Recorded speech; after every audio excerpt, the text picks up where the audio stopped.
지금부터 대성 기신론에 대한 강의를 시작하겠습니다. 대성 기신론은 경율론 3장 중에 논장에 해당되죠. 그래서 논도 여러 가지가 있습니다. 예를 들면은 종론도 있고 성론도 있고, 그런데 기신론은 종론에 해당되죠. 논을 두 가지로 분류하면은 종론이 있고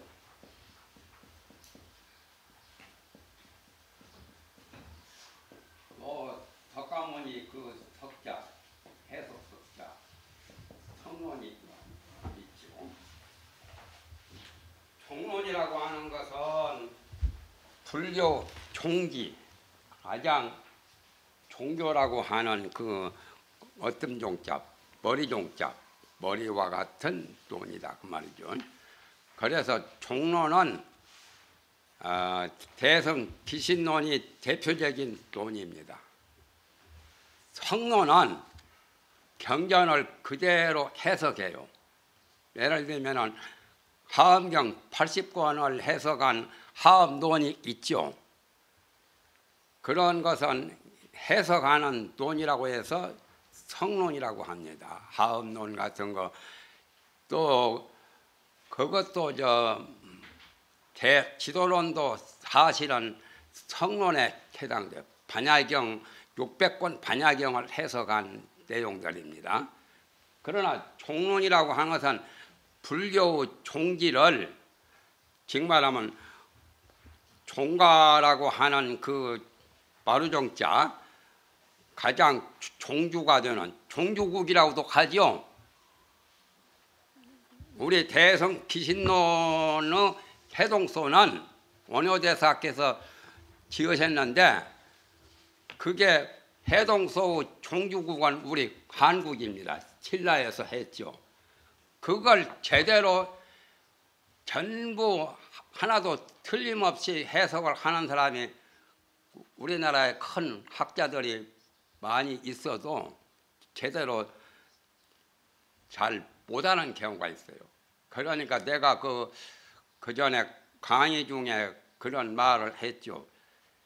기신론 해동소는 우리나라가 종주국인데 우리나라 큰 석학들이, 대가들이 해석을 원효대사의 해동소에 대해서 해석 잘못한 부분도 있고 좀 서투르게 해석한 것도 있으니 유감천만이라고 그렇게 내가 말한 적이 있는데, 대성 기신론은 불멸 후 부처님이 세상 떠나신 후 마명보살이 지으신 겁니다. 저자가 마명보살이요. 밑에 나오죠. 그런데 종론 중에 가장 또 잘된 논이라고 하면은 이 한 권의 대성 기신론, 이게 마명보살의 대표적인 가장 8만 대장경 중에 논장으로서는 가장 제1입니다.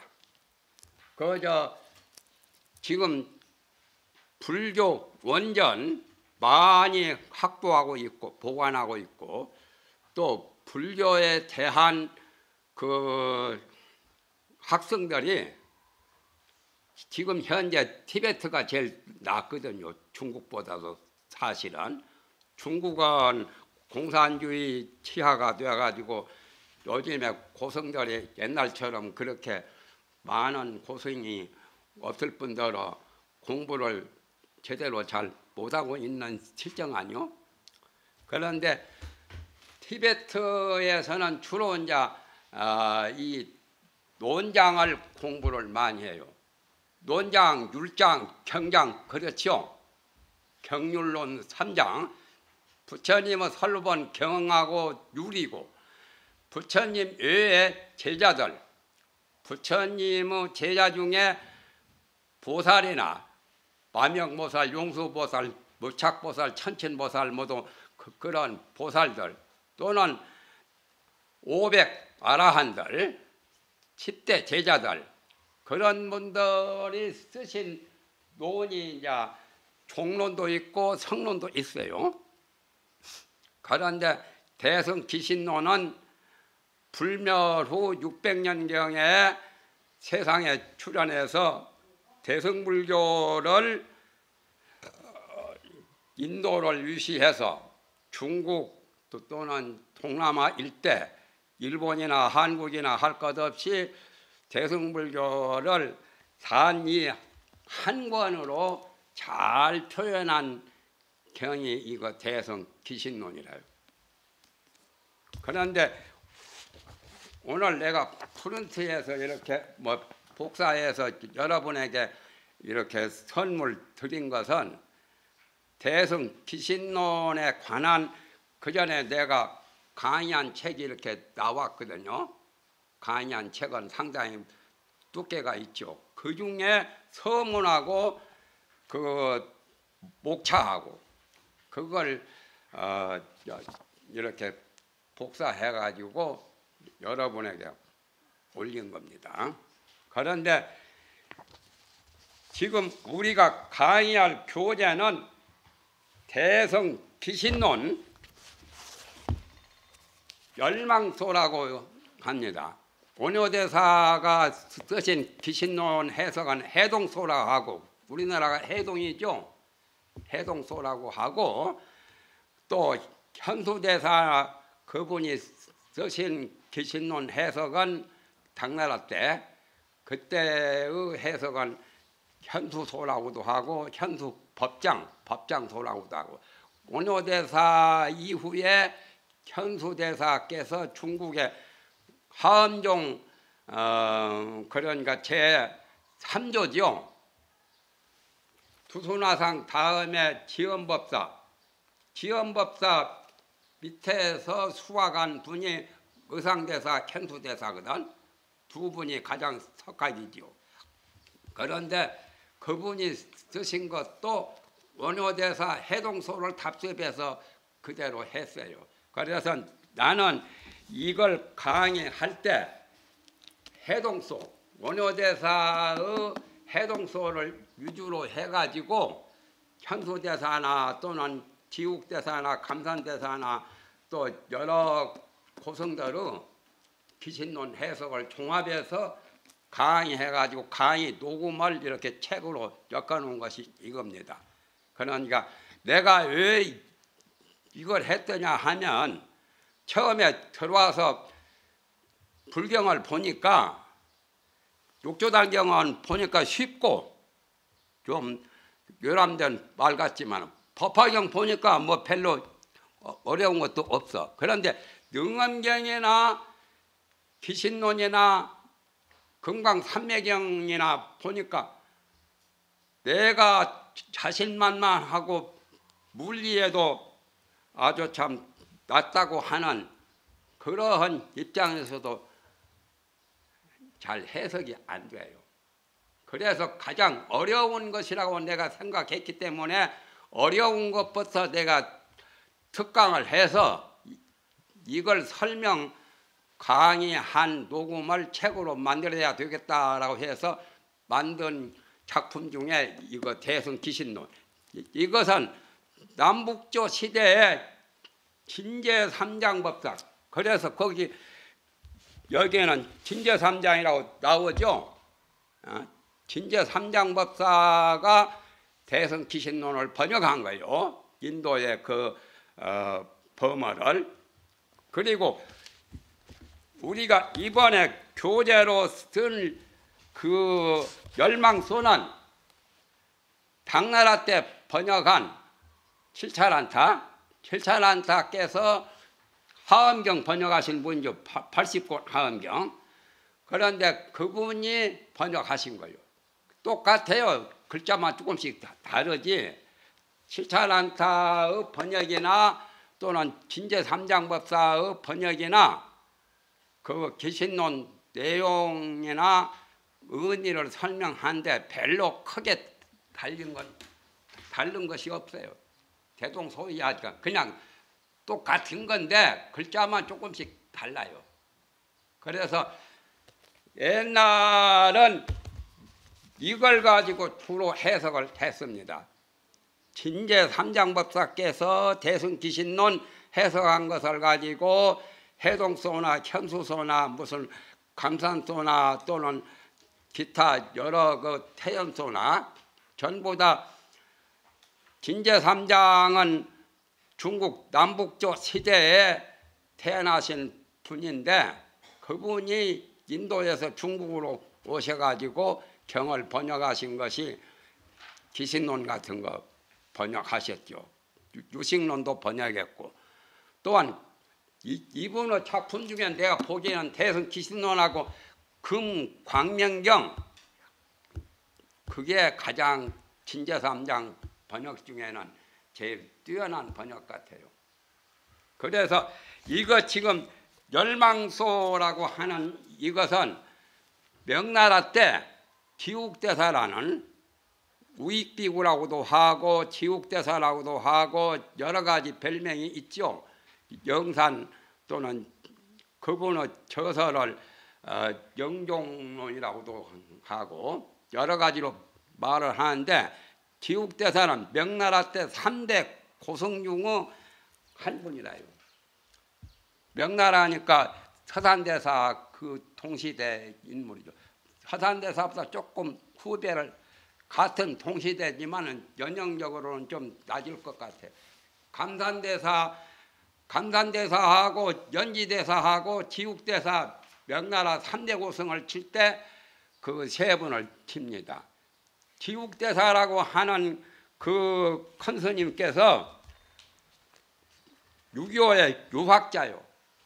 유학 가운데도 양명학, 왕양명 학설, 양명학파의 아주 뛰어난 큰 선비였습니다.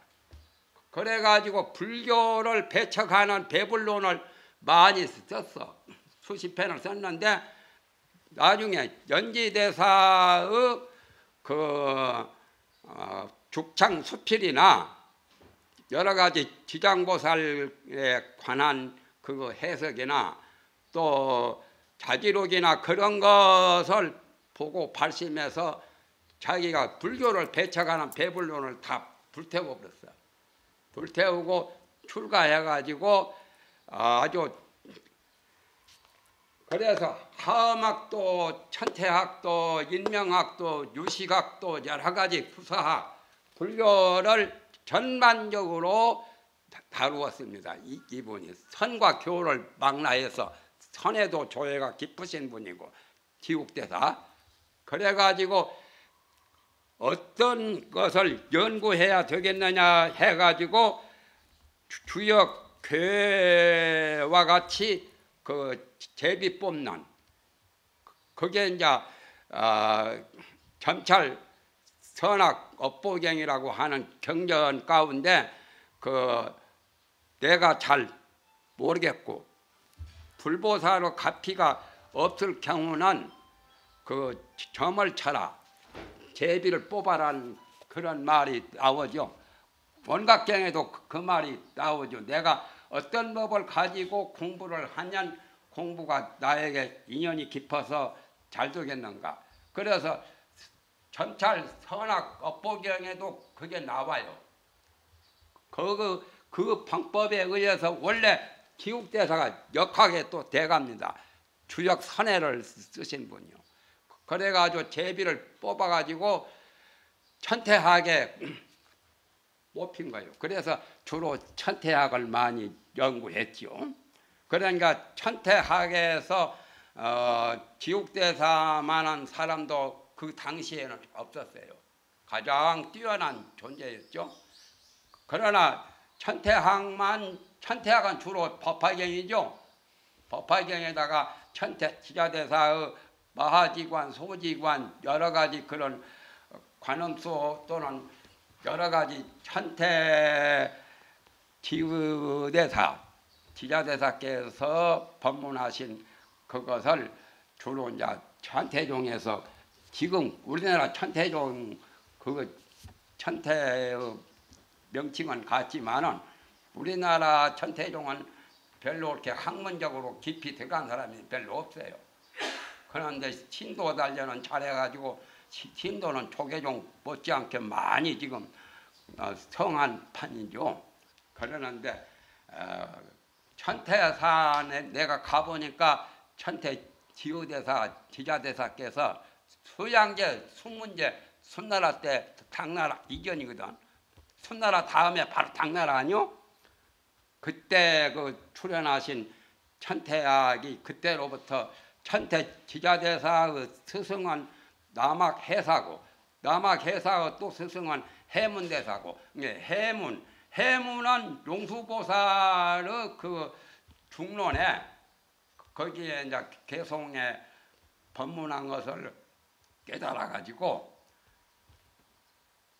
진제, 속제, 중도제 이렇게 삼제하고 또 삼관, 공관, 가관, 중도관 그것을 주로 이제 해서 용수의 반야사상을 아주 중국에서 크게 아주 일약 부흥시키는 분이 천태 지자대사입니다. 그 이전에 해사대사, 해문대사가 천태하고 원조라고 볼 수 있죠. 그러나 천태산에 계시던 천태 지자대사 수양제 숙문제 때 그래서 수양제 임금이 보살계도 받고 천태 지자대사에게 호를 지자라고 날이었죠. 지혜지자 학자라고 하는 놈자자 왕자 성자 하는 그래서 천태 지자대사가 왜 유명하시냐면은 일본이 법화경 약광보살 본사품을 보다가 이것이 참으로 법본이 아니고 이게 정말 제대로 공부를 참으로 정진을 잘한다는 법화경 약광보살 본사품 그거보다 깨달았어. 그래가지고 천태 지자대사께서는 여자죠 글자는 지의 발음은 그런데 수문제 수양제 그 순나라 임금이 지은데 호를 지자라고 했어요. 가장 지혜가 뛰어나신 분이라고. 그런데 그분은 법화삼매에 계시는데 법화삼매에 천태 지자대사가 3일 동안 들었어. 법화삼매에 3일 동안 삼매 중에 법화삼매에 계셨는데 대단하신 분이죠. 그런데 영산회상 그 영축산에서 부처님이 설법하시던 그 광경이 그대로 3일 동안 영화 스크린처럼 나타나. 여러 대인들 법문 듣고 부처님이 설법하는 육성도. 그래 현대 지자대사만 그런 게 아니라 그때 대중들 다 보고 듣고 느꼈죠. 얼마나 그 대단하십니까. 그런 분이 역대 고선 가운데 기록이 잘 없죠. 그래가지고 지자라고 호를 나눈 거예요. 원래는 지의인데 지의대사인데 성은 진씨요. 진씨요 고선인 안치요. 현장박사도 진씨 아니요. 서유기에 나오는 손오공하고 같이 인도에 17년간 공부하신 진산강. 지금 말하면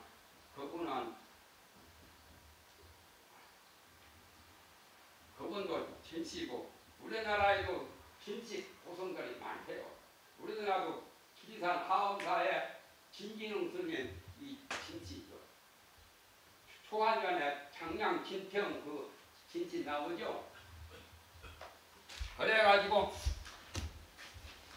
그때 수문제나 그 다음에 수양제나 그분들이 천태 지자대사를 지극히 받들고 숭배했어. 천태 지자대사가 궁중에 오시면은 자기 등을 밟고 올라가시라고 법상에. 그렇게까지 황제가 그렇게 한 분이 없죠. 자기 등을 밟고 올라가시라고 이렇게 했고, 그리고 만주백관들이 다 무릎 꿇고 합장하고 설법을 듣고, 그 천태 지자대사는 그대로 영산회상의 그 부처님 설법을 무불통달이라, 그러나 모르는 것은 전혀 없는 것은 아니죠. 그러나 보통 사람에 비해서 굉장히 박식하고 다식하고 그렇죠. 그래서 지자라는 호를 날린 거예요. 그래 천태학이 그로부터 되는데, 지국대사도 그 천태학을 전공하신 분이라. 그런데 열망소가 내나 천태 마하지관에 나온 그 말을 따가지고 열망이라고 한 거예요. 그물망자죠. 그물을 쳐서 고기를 낚아내죠. 그런데 우리의 부처님 경전 이 법을, 교법을 그물과 같다 해서 교망이라고 합니다. 그물. 그런데 이거 보면 조금 이상하죠. 하원경에는 이런 말씀이 나오죠. 장, 대교망. 큰 대교, 하원경을 대교라고 하죠. 대교의 그물을 펼쳐서 또 인천하라. 인간 천상 거기에다가 비교한 거예요. 부처님이 이 세상에 나오셔서 49년 설법하신 거나 하원경 같은 그런 최상승 법문, 일승 법문을 펼쳐서 백불장자 그물을 쳐놓고 그물을 펼쳐 본다. 그래서 인간 천상을 상대로 해서 주로 설법을 하십시오. 그러니까 불교 첫 입문이 인천교입니다. 인간 천상의 교원이죠. 인천교 다음에 소승교, 소승불교. 그 다음에 말이 많지만은 그 다음에 소승교는 사실상 소학교 수준이요. 소승교 다음에 대승교. 대승교도 도교가 있고 원교가 있고 표상선 일승교가 있는데, 그래서 이제 맨 처음이 인천교라는 것은 인간 천상을 상대로 해서 인간 천상을 유주로 설법하신 5개 10선이나 또는 4선 8정법이나 그런 것이 인천교입니다.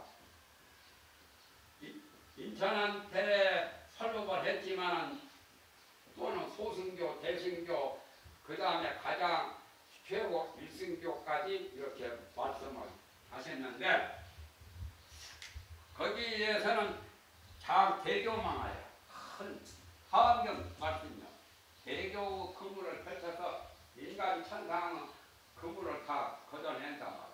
중생을 다 제도하고 교화하는 것을 요 인천을 하고 해탈시키는 거.